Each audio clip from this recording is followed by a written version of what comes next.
everybody, back with me, Maya. I'm one of the guides at Ad America, and I want to welcome everyone to join our discussion today on our topic, Asian American Stereotypes. We have the honor to discuss these important issues with the amazing barrier-breaking women. Joining us today is Rosette Obedoza. She is a Global Employment Advisor, East Asia Pacific South, and also Andrea Wilson. She is a freelance business transformation consultant. Hello everyone, how are you doing today? Pretty good, thank you, Maya. All right, great. First of all, I want to thank you both for joining us today. It was such an honor. So before we start, could you please tell us a little bit about yourselves? Rosette, maybe you can go first. Absolutely. Hi, everyone. Hi, Andrea. And of course, to all those who are watching this show today, my name is Rosette Obedoza, and I'm actually here in Jakarta because of my husband's work here in the country. And I'm actually from San Diego, California. So I know that a lot of people will be asking about, well, Asian Americans are all over the U.S. and majority are coming from California. So the movie has said that as well. And so I'm a global employment advisor, AKA also known as a career coach for the U.S. federal government, serving family members here in the East Asia Pacific region. So I have my degrees, just like any other Grace Lee. I have my graduate degree, so I kind of fall under that profile. I'm below 5'3", so I'm 4'9", but I'm petite and I'm quiet. Maybe I could fit in, but my name is not Grace Lee. That's about it. All right, thank you so much, Rosette. How about you, Andrea? Hi, everyone. This is Andrea Wilson. I also live in Jakarta, Indonesia right now. I've been here for about 2 years. Originally from Pennsylvania, grew up there on the East Coast, so I'm from the opposite end of America. And I grew up with one older sister. She's 5 years older than me. My dad was an engineer. My mom was a computer software programmer. So there's a lot of stereotypes being fulfilled, I know, from an Asian American perspective. I myself went to Penn State University, and then I also graduated from George Mason for graduate school. And then I'm married. My husband is from South Carolina. He is Caucasian. So I did not marry another Chinese person. I'm Chinese American. And then I have 3 boys in elementary school. And so I'm a very busy mom right now, but on the side, I do business transformation and freelance consulting. So my prior career was in consulting. I worked from some of the top firms in the US, and now I'm doing freelance on my own. And what that basically means is I help companies figure out their strategy and how to make changes in the direction that they want to go. So that's what I've been doing with my career. And I'm really excited to be here today. All right, that was very cool. So we have Rosette from the West Coast and Andrea from the East Coast, am I right? That's correct. All right, so when we talk about your success and the grind that came behind it, but then you talk about like just the experiences that you've had with someone, or, like many people are in fact try to reduce us just to our factors. So they were like, oh, you're getting your success just because you're a woman or just because you're Asian. What are your thoughts on it, and how do you overcome that? Andrea? Yeah, that's an interesting question. I can only speak from my experience personally, and I noticed that this film also was from 2005, and I growing in my career, it was probably in the early 2000s. I do think that there was a sense that I kind of stood out from an East Coast perspective. There's a lot less of an Asian community. So it helped make me a little bit more memorable. So I know the movie was all about Grace Lee's blending and everybody being the same. But for me, I felt like it was a differentiator, something that helped people remember me a little bit better. And from a success perspective, when I look back at the things that I've accomplished, I never thought separated it out as because I'm a female, I got that, or because I'm Chinese, I got that, or because I'm Asian, I got that, or I achieved that.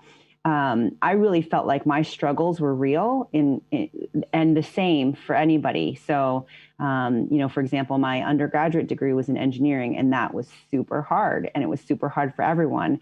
And we would all commiserate together amongst my peers, my classmates, about how hard it was. Same thing in growing my career. I look at the successes that I've achieved because of two reasons. One is because of capacity.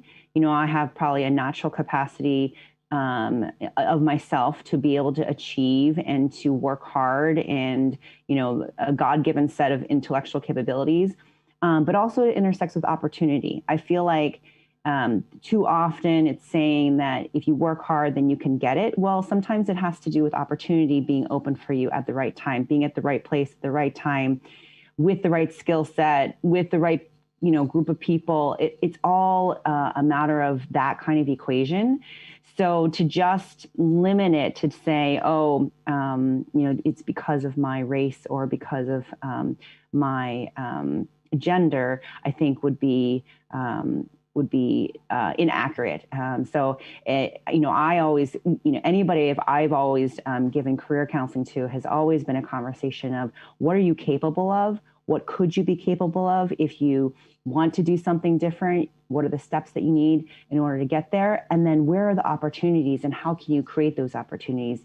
So some of it sometimes is really about timing.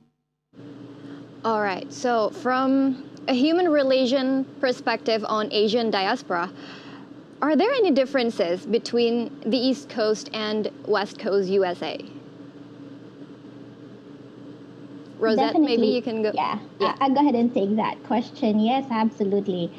Just like, for example, my experience compared with Andrea, because I am a foreign-born trailing spouse, meaning to say I follow my husband. So I have a different perspective because majority of my career is outside the U.S., but representing the U.S. because I work for the federal government. So in that case, I also, because of my job is mostly on the West Coast side, I've seen also that, and I could piece it together with a career question you just asked, Andrea, because we see that there's more Asian communities in the West Coast, and we could even consider that as an Asian bubble. I feel comfortable in the environment of California because I see people just like myself, coming from an immigrant perspective. They could be first generation, second, third, fourth generation.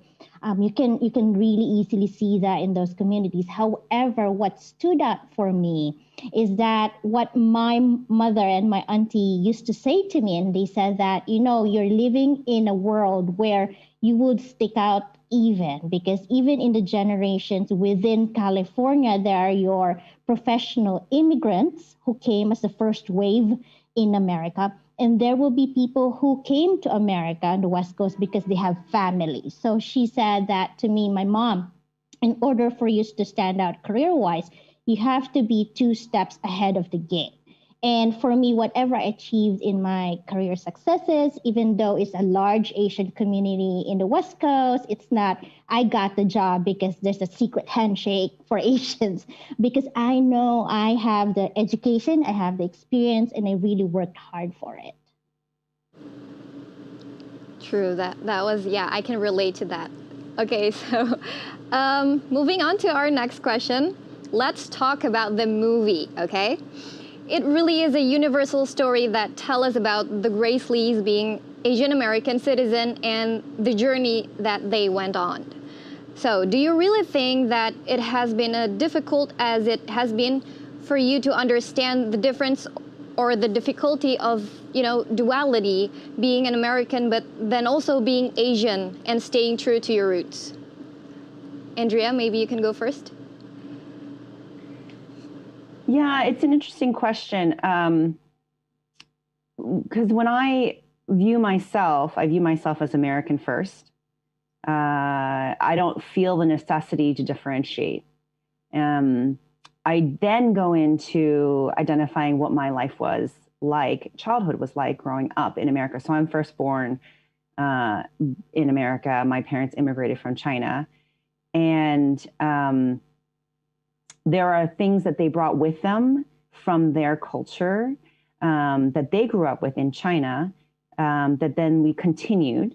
And then there's many things that they dropped. So my identity is really a mix. I know they call America the ultimate mixing bowl, right? But it really is a mix of what they've adopted from the Western culture and what they brought with them from the Eastern culture. And then that becomes my new definition. So, I had spaghetti when I was growing up. I had fried rice when I was growing up. Like I had chicken divine, which is a very Southern dish with, cream of mushroom soup in it. That would never be found, in a Chinese restaurant. So, and then I grew up eating salad. And so like these kind of things, are part of the Western culture. But then on the other side, my parents always wanted me to be rigorous in academics. I ended up studying engineering. I played piano. I had tennis lessons. So a lot of things that were discussed in the video, I could identify with as well. And I do think that it's such an individual story, right? Like that's the one theme that I noticed while watching the movie is that everybody's story is different, even though they have the same name. They had such different stories. And so I definitely can't identify with every single aspect of what they discussed. So it becomes my own identity. And I think that's the beautiful thing about America too, is that there's so many different cultures in one country, all forming a new culture.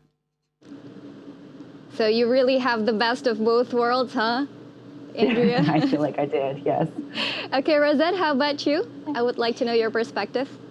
Absolutely. I actually relate with what Andrea said regarding, you come in as American first, and it's about your heritage and embracing that heritage. And I see on the movie that it depends on the maturity level, and let's just say age, on who is the Grace Lee we're talking to, because you could see that some of the Grace Lees, especially Grace X from Detroit, she knows her identity, right? She's 80 years old, she got it together. And comparing it to someone who's 14 years old, Grace Lee, and she's trying to figure out herself. And she's trying to have that freedom of expression through art.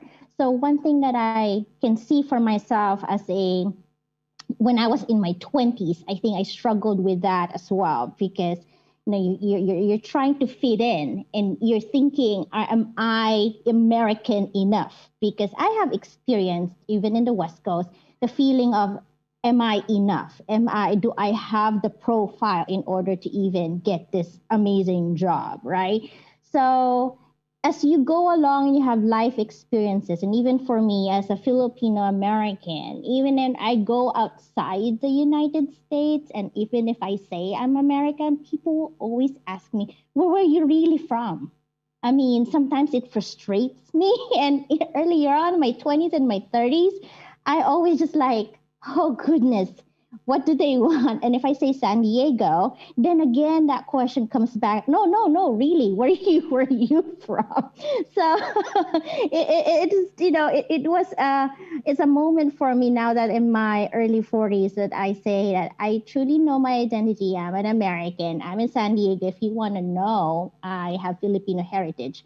My husband is also Filipino by heritage, and now we're raising a child who's been, she was born in America, being raised by Filipino American mom and dad, but she's moving all over the world.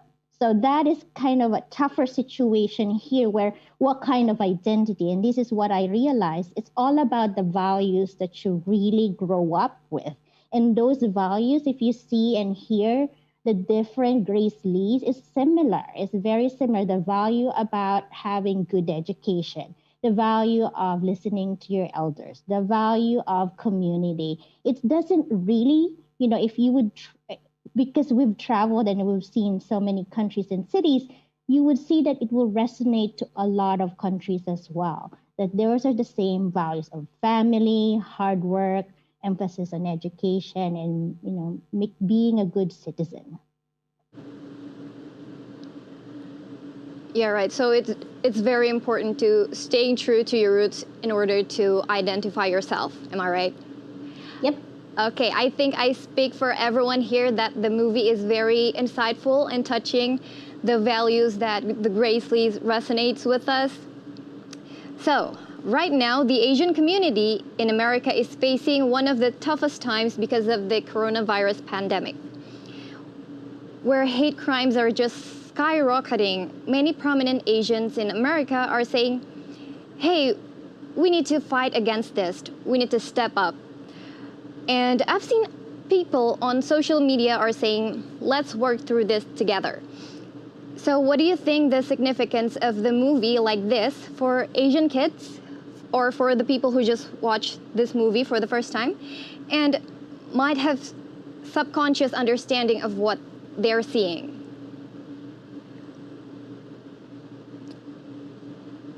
Okay, maybe Andrea, you can go first. Yeah, so I feel like the movie really helps to normalize stereotypes.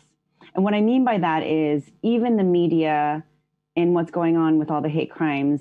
I haven't lived in America for 2 years, but I would love to believe that it's still the same America that I left 2 years ago, where I did not feel like there was a general hate in the air, right? What's being shown on the media tends to be more of the exception. So the majority of Americans are still very accepting of Asian community. And so what I hope that this Grace Lee movie would also show is the similar thing, and that everybody's experience is different. And there's many people's perspectives, and that it's generally the stereotypes are going to come from somewhere, right? Because there's an 80-20 rule. Like, why do stereotypes even come up? Because there's a commonality of themes that you notice among people. But at the end of the day, everybody's individual, and that we are able to, where I am able to identify myself as an individual and navigate, my own way as defining who I am and the social impacts of that. And so when I look at that, the tone there, the hope is that people will see that, there's hope for the good of humanity, for the goodness to come out instead of it just being focused on the very sad things that are happening now. All right. Thank you so much, Andrea and Rosette. That ends our discussion session. And now we will be entering the Q&A session. So we have questions from Twitter. This is from @Tarantula. The question is, in the recent time, we get more and more Asian American representations in popular media. Has this brought positive impact on the daily life for Asian American? Can you share your perspective? Maybe Rosette, you can go first. Absolutely. You know what? I really wish there will be more mainstream Asian professionals in government and entertainment. That would be great to see, because then that gives hope to our children, to the next generation, that they can be whoever they want to be, regardless of, it doesn't need to be by race. It's just nice to see someone that you look like similarly that's being represented, and that it gives that role model for them, right? Like such as Asian Americans in business. I would pick out, are you familiar with Monique Louvillier? She is one of the best designers in Hollywood, right? If you've heard about her, she has designed really, really great celebrities. And with her last name, you wouldn't even say that she's Filipino. She's actually Filipino, coming from Cebu. And with that being said, I mean, just like what the description was, most of us Asians go into the hard sciences. Like my undergraduate was in my bachelor's is in cellular biology, and Andrea was in engineering. So you can see the stereotype on the industries that we've gone to. So if you see someone who's an Asian and got into the, say, like fashion designing, it's kind of like, oh, wow, that's really cool. So knowing that the younger generation could actually break through in various industries and not just typify ourselves in the usual industries. Like, I know my mom was a nurse, and she told me one time, there are only 5 careers that you can get into. She said you can be an engineer, a teacher, a doctor, a lawyer, or a nurse. I didn't fall any on that five, so it's kind of tough, right? So it will be nice to see that we can be, as Asian Americans, be someone who's not within those usual industries. So hopefully we'll see more of them. Even I think Will, not Will I am, but Black Eyed Peas, Apple is Filipino, so that's great. He's in the music industry, so that's kind of heartwarming things that we can be whoever we want to be. True, we can be whoever we want to be. Okay, so for the next question, I would like to ask Andrea. The next question comes from YouTube, and it's from Nadia Chahyadi. When we talk about Asian identity, it is a very broad identity with various cultural background. What's your take on this? Because Asian oftentimes are being put under one big umbrella, which is a stereotype on its own. That's a really good question. I actually was having a conversation similar with some friends the other day, because when I first came as an Asian American to this post in Indonesia, my immediate friend circle were all Asian women, but they were from Japan, they were from Korea, Kazakhstan, Uzbekistan, Philippines. Like you couldn't get more diverse at one lunch table with the number of Asian. I was the only Chinese. And I loved it. It thrilled me to see all the Asias, the South Asias represented, you know. So that is so true. I think that it's very difficult. And I even had a conversation, I think, with another friend about how, you know, Asia is so broad. It includes India, includes Thailand, you know, Singapore, everywhere. It has to do with the continent. It has to do with the southern, you know, islands. So there is a distinction between how many, you know, Asians fall under that title, and it's really important to recognize how many different cultures are truly represented under that name. I fully agree. All right, so next question is for both of you guys. A lot of people mistook non-American Asian as Asian American, like Jackie Chan or Jet Li, because they are immensely popular. Is this a good thing or a bad thing in your perspective? Rosette, maybe you can go first. Absolutely. You know what? It's all about perspective. How are you going to, instead of looking at it in a negative light, look at it at a positive light? Yes, great. You know, they paved the way. I mean, Bruce Lee, he made, you know, it mainstream back in the early 80s, right? So I look at it in a positive way, that they are represented as such. And you would see that more and more movies are now incorporating Asian characters. And it's welcoming to see that they are being there, you know, included. Aside from that, of course, it's more of an acceptance piece to the puzzle, that when we say, oh, we want it to be represented, right? Music, even music, you have a lot of Asian popular prominent figures now that is entering the music scene. I forgot his name, Journey. I just call him Journey Guy. I'm glad that he's, you know, of Asian heritage. And I think it's all about your perception. So if you look at it in a positive light, where yes, it's great to have, you know, these popular figures and that they acknowledge their Asian identity or their cultural heritage, it makes even more like heartwarming for people to know that, hey, they're truly embracing that. Andrea, how about you? What's your perspective? Yeah, I think it's good from an acceptance perspective, but also like a recognition that there are often popular idols in the American culture from different countries, and that's great too, even though it's much more easy to physically identify when they're different from a different country and not actually from America sometimes. But like, for example, you know, the actress Nicole Kidman, she is Australian, you know, she's not even American, and she was a prominent American idol for very many years. I'm probably dating myself now, back in the day. But there's so many actors and actresses like that where they're from another country, or sports. NHL hockey, the National Hockey League, has so many of their prime players that are not even from America, but it's played in America. So I think that it's great when we have foreigners that are recognized as celebrities in America and fully accepted. That's showing more acceptance in my mind.